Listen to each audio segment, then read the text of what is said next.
Hey, I just want to make a quick video about an E60 M5 that is about the SMG transmission. So this is actually part of the assembly for the hydraulic system. And you guys might have seen this before if you worked on this car, but what often goes bad in the transmission for the SMG, and I got like a yellow cog at first, which is on the dash, like a warning symbol, and then it became a red cog, which basically meant my car was really starting to get to the point where it was undrivable. And then eventually it just wouldn't even start because it wasn't getting enough pressure from the hydraulic system to shift gears. That was kind of like the functionality part of things.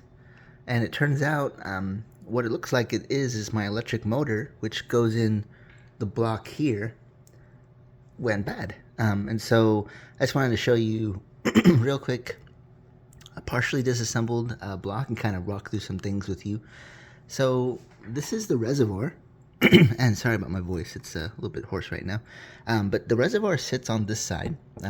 This whole thing mounts on the driver's side in the United States car. And so there's like a band that goes around that once it's clamped on to keep it attached.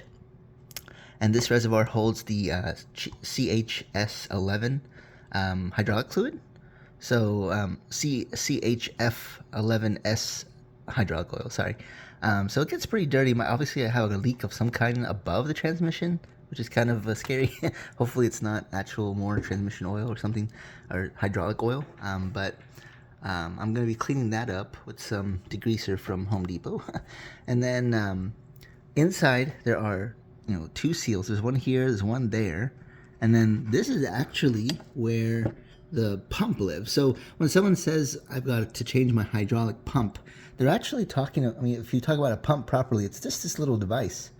It's got some gears inside apparently. I haven't taken it apart yet, but this is what actually generates the pressure. And then the electric motor is what drives this thing. So this thing installs on the right side here, like so. There's actually two holes. So you notice I have all four screws in here, but that's because I put them back so I didn't lose where they go. But this mounts in there. There's two screws in there. There's an O-ring that goes between inside one of these holes here. I think it's this one at the bottom right there. And there's an O-ring here. And then the pump motor, this little kind of tab here, spins inside of a key, which is this thing. And you can see the grease is very old. And it kind of sits inside here. So one side, so this little coupler, one side goes on this side, and it attaches to the the actual pump. And then this key goes into the motor. And so as the motor spins, it spins the key, which spins the motor. And it's all supposed to be, greased. And so I bought a kit from a company called MLR Engineering. And they basically offer aftermarket parts for a lot of cars, but their focus is like hydraulic parts, at least from my perspective. So like they sell an SMG accumulator from BMW. This is over $1,000, but theirs is $330.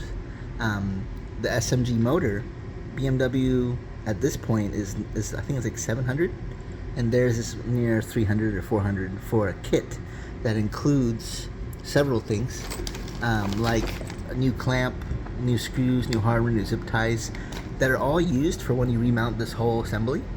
And then you got new gaskets, which I bought like a lower gasket kit, so it comes with the motor, gaskets, and all these different O-rings that you kind of already saw, but they kind of go like all over the place, like here. On the actual reservoir there is a gasket inside there too, and so that one actually connects to this pump motor right here on the other side. And then there's a gasket at the top there, which is this one right here, right there. So this aluminum block, or this steel block, I'm not sure what material it is, but it's got the clutch solenoid valve. So this actuates your clutch. They provided new O-rings for this, so you pull these two Torx, what is it, Torx screws out from here, and then just note the orientation or make a little mark here like people do on like drive lines to make sure you don't like lose the position. But then just pull that out, and then you can replace the O-rings, which are in the kit, So that's like one thing of refreshing. When you have that off, clean up the block, right? Like get some degreaser in a towel, wipe it all down. Just don't get any degreaser into any of the ports because you don't want that flowing around in your hydraulic system. Clean out all the old grease and that mating surface. There's an O-ring, this one here, it's very thin, but it goes inside of this ring here, all the way around the perimeter, which is what the motor seats do. So they give you a new one of these two, it looks like. I don't think I'm going to touch the accumulator. I've got no fault codes that appear to be about the accumulator.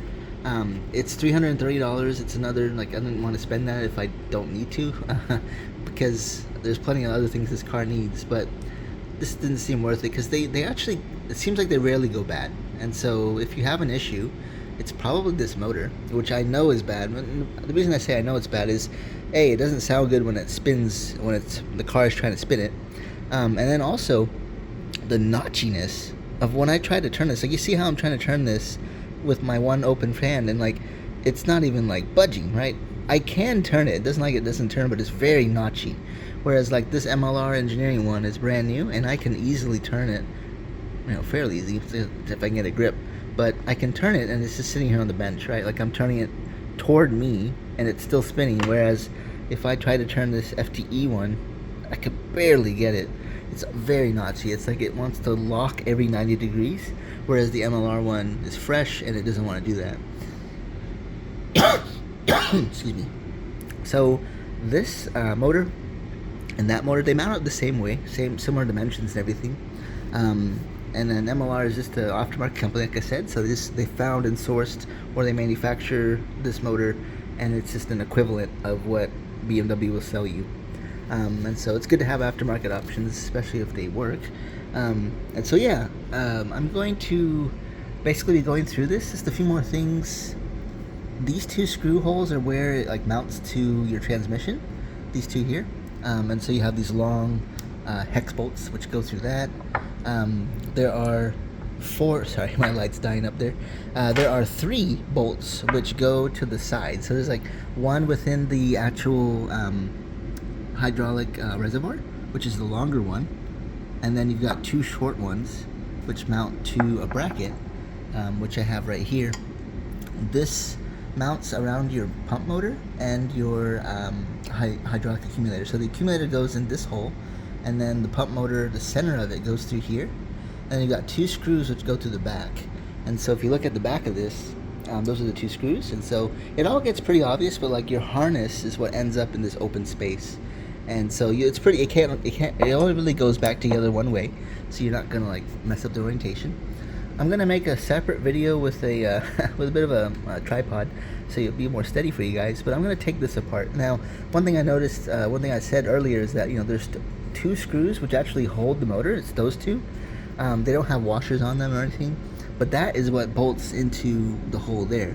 And so if you want to service this thing, which is what the rest of those gaskets are for, you've got to take out this one, and you got to be careful. Pull this apart.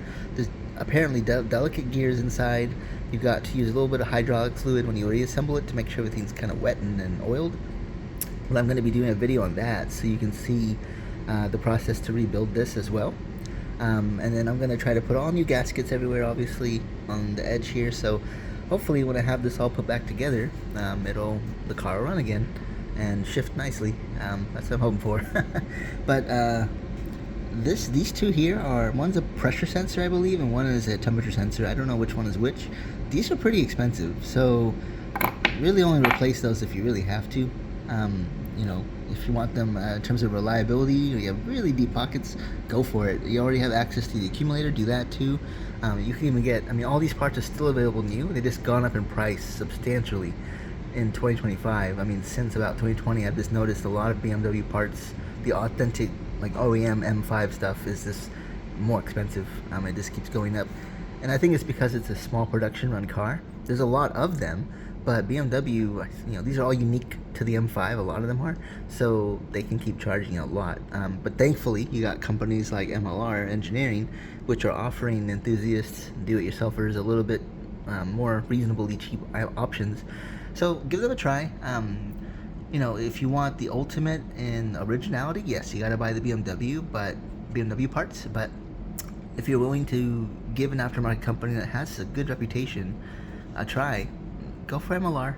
I'm definitely giving it a try. I'll report back my updates maybe after a month of driving with this motor if it's still good, and just kind of give you my feelings if it seems to behave any differently or if the car is shifting differently. But honestly, I'm only hoping for improvements, not only because of the motor, but also because of all the new seals, fresh fluid. If you see in this cup, that's the old fluid. It's dark, it's gross. That's my fault. I should have at least flushed it more often. But maintaining an E60 M5 is a labor of love, and I just need to do more of it, I guess. All right, thanks, guys.